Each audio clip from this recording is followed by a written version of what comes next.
ربنا اغفر لنا ولوالدي وارحمهما كما ربياني صغيرا ربنا اغفر لنا ولإخواننا الذين سبقونا بالإيمان ولا تجعل في قلوبنا غلا للذين آمنوا ربنا إنك رؤوف رحيم اللهم اغفر Raja Fadilah Ibrahim bin Raja Ibrahim Shahar warhamhu wa'fu anhu wa akrim nuzulahu wa wassi' mudkhalahu waghsilhu bil ma'i wassalji wal barad wa naqqihi minal khotoya kama yunqas thawbul abyadu minad danas Allahumma inna nas'aluka min husnil khatimah wa na'udzubika min su'il khatimah Allahumma anta rabbi la ilaha illa anta waliyyi fid dunya wal akhirah tawaffani musliman wa alhiqni bis sholihin.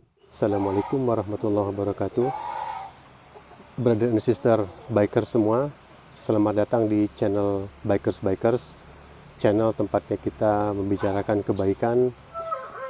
Mudah-mudahan di video-video yang ada di channel Bikers ini bisa membuka wawasan kita, bisa mempertajam logika kita, bisa mempertajam cara berpikir kita untuk melihat satu masalah dengan lebih jernih lagi.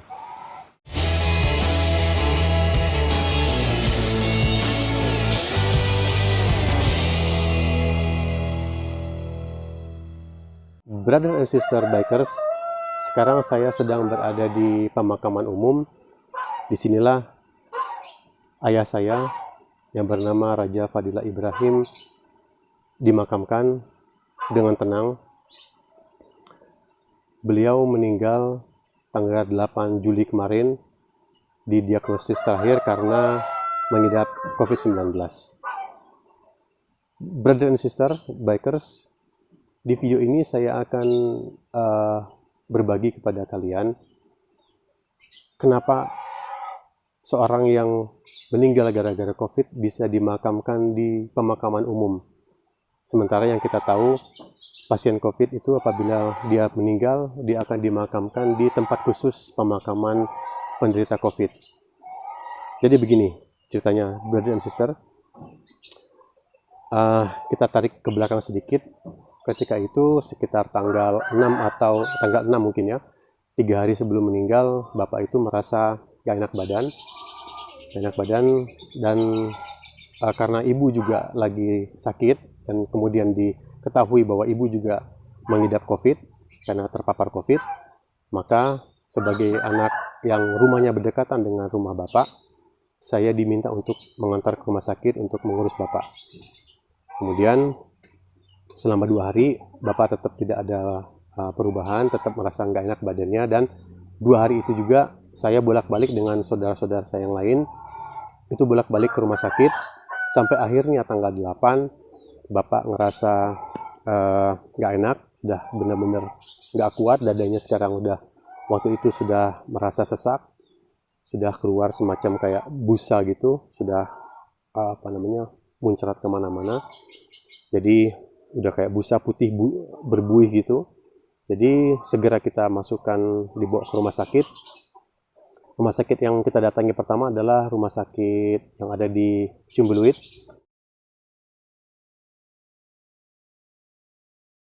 Maka kita bawa ke sana karena sebelumnya juga bapak kita bawa ke sana dan sempat dikasih rawat jalan, dikasih obat-obatan di rumah sakit yang sama. Tapi pada hari itu tanggal 8 itu nggak tahu kenapa itu rumah sakit itu penuh, sangat penuh.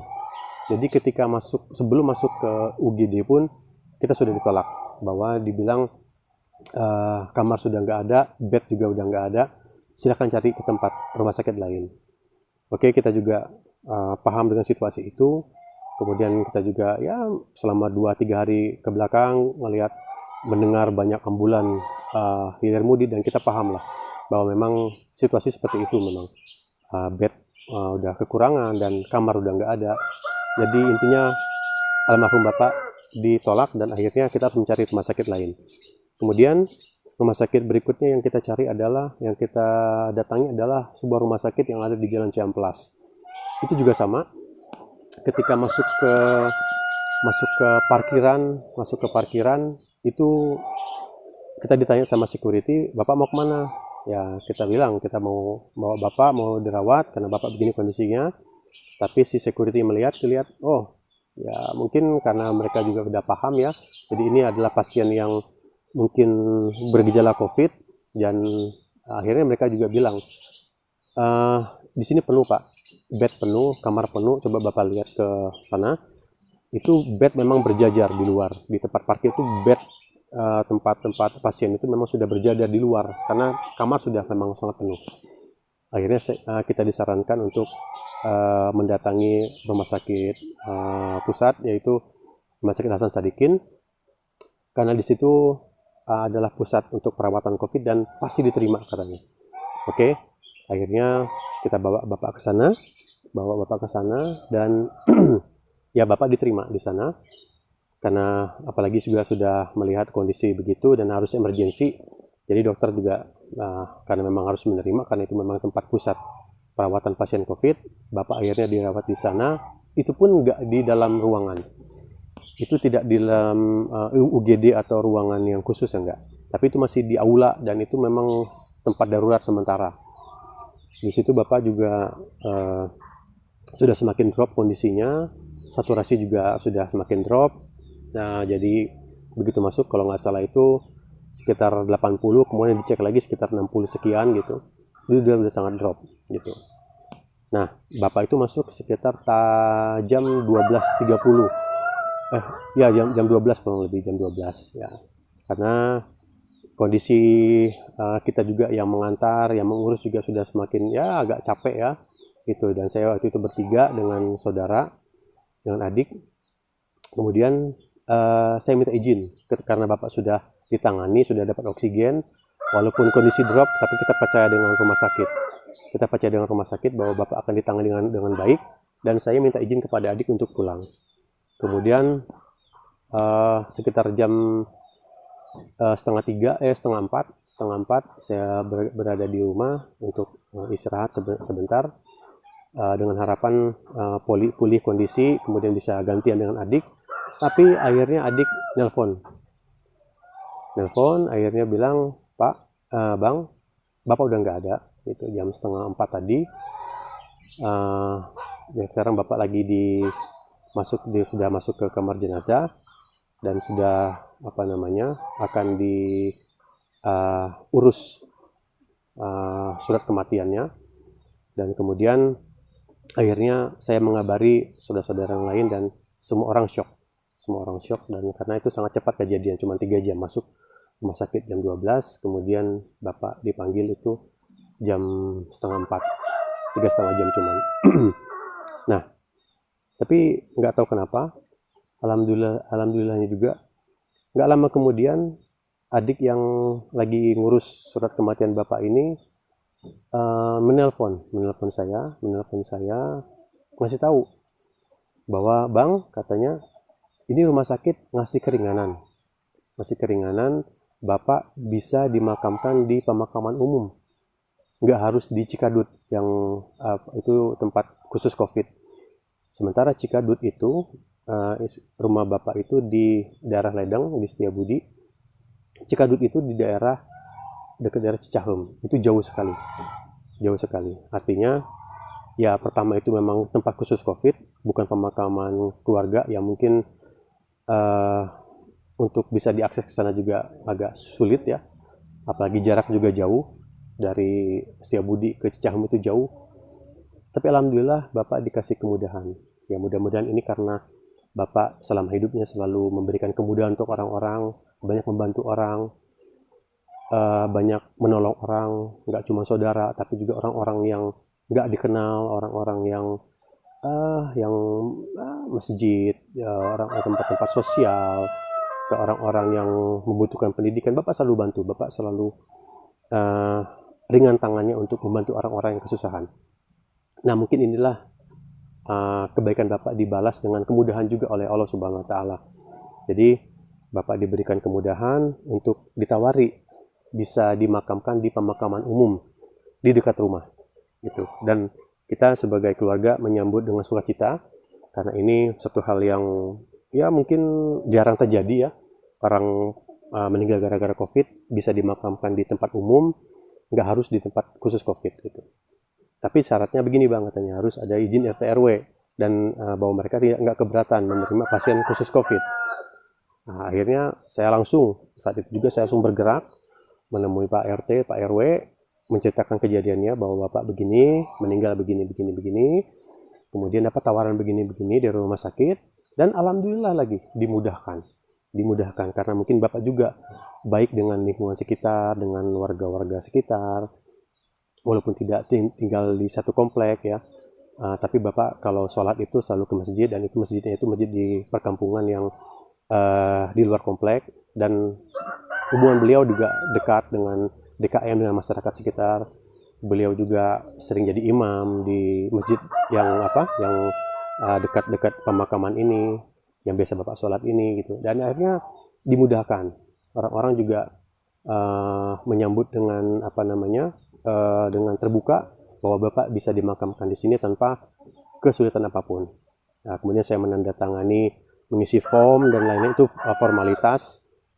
formalitas yang ditandatangani oleh RT RW. Kemudian saya tunjukkan ke foto surat yang sudah ditandatangani itu, kemudian dikirim ke adik saya yang masih ada di rumah sakit. Jadi saya tunjukkan bahwa ini buktinya bahwa masyarakat nggak keberatan. Itu akhirnya alhamdulillah dimudahkan juga, dan malam itu juga warga-warga sekitar ini langsung menggali makam. Sekitar jam 7 atau 8 itu mereka menggali makam untuk mempersiapkan kedatangan Bapak. Ya, jadi perkiraannya dari rumah sakit itu langsung dibawa ke pemakaman, langsung dimakamkan malam itu juga.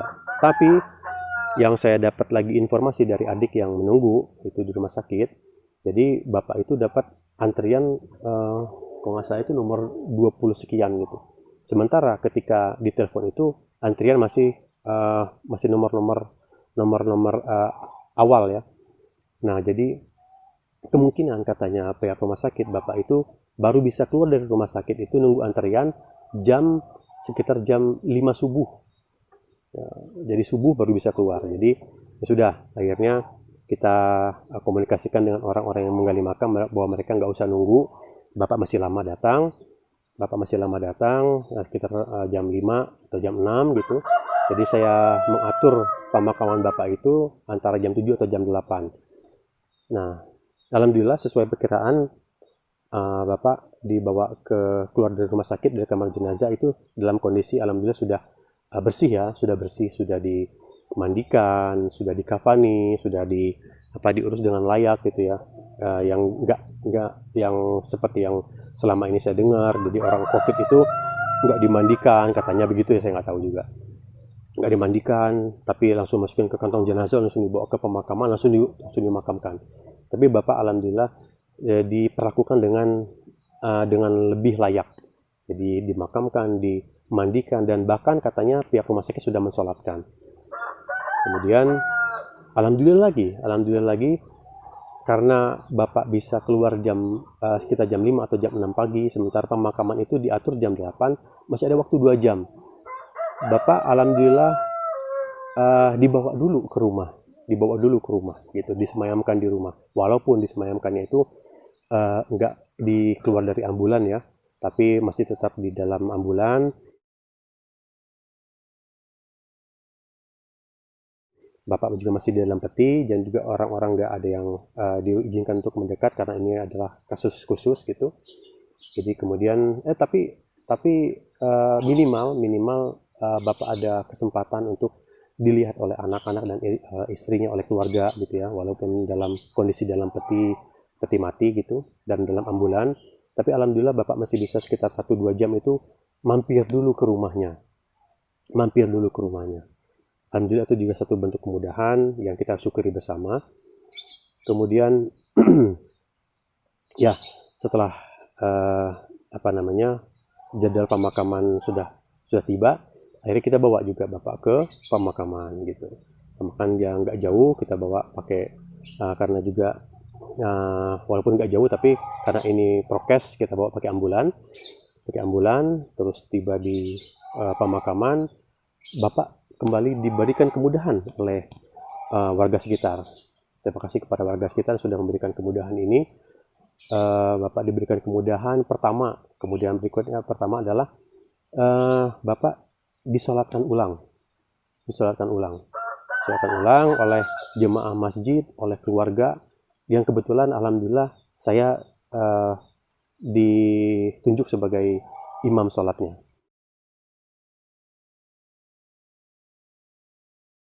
Alhamdulillah saya sebagai putra tertua bisa mensolatkan Bapak dalam kondisi pandemi ini, dalam kondisi yang sebetulnya nggak banyak orang bisa mengalami ini, dan alhamdulillah sebagai anak pertama,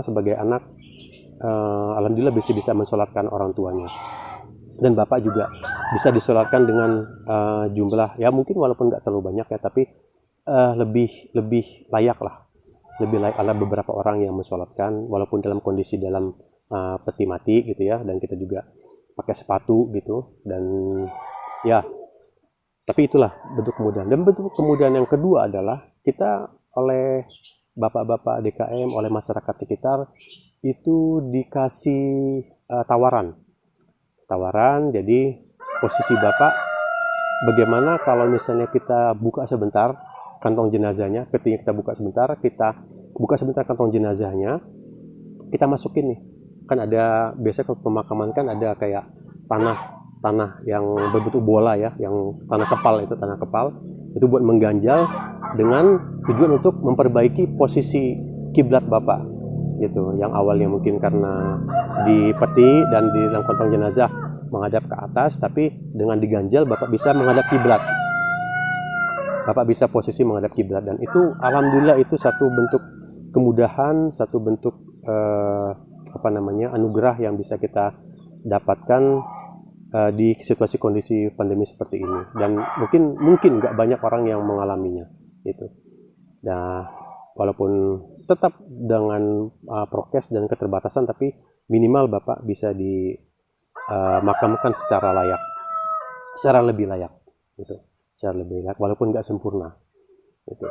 Nah, itulah akhirnya ya sudah, pemakaman selesai seperti biasa ya, seperti normal biasa, ada kata sambutan, ucapan terima kasih dari keluarga, kemudian juga dari warga sekitar gitu. Alhamdulillah semua proses berjalan lancar, dan alhamdulillah juga orang-orang yang mengurus Bapak di pemakaman ini, yang menggali kubur, yang mengangkat jenazahnya, yang kemudian membuka kantong jenazahnya, yang memasukkan tanah-tanah kepal itu yang kayak bola itu satupun nggak ada yang terjangkit, tidak satupun yang tertular, nggak ada satupun yang terpapar gitu, alhamdulillah. Jadi ini mudah-mudahan ini adalah bentuk balasan dari Allah Subhanahu wa Ta'ala atas apa yang selama ini Bapak lakukan selama hidupnya. Beliau banyak membantu orang, memberikan kemudahan, beliau banyak memberikan semacam ya sumbangan gitu ya, walaupun beliau mungkin orangnya juga nggak banyak ngomong ya, tapi beliau sangat dekat dan sangat diterima oleh masyarakat, dan semua orang kehilangan karena kebaikan-kebaikan beliau, dan semua orang banyak mengingat kebaikan beliau gitu. Itu teman-teman yang bisa saya share, yang mungkin kalau misalnya ada di antara brother and sister biker semua yang mengalami anggota keluarganya ada yang meninggal gara-gara COVID, mungkin bisa menempuh dengan cara yang sama gitu. Apakah ya, mudah-mudahan semua dimudahkan, walaupun tidak sempurna, tapi mudah-mudahan secara lebih baik dan secara lebih layak. Itu bikers, brother and sister, yang bisa saya share. Semoga bermanfaat. Kalian bisa membantu channel ini untuk mengklik tombol subscribe, like, dan lonceng, bisa men-share juga gitu. Sampai jumpa di video berikutnya.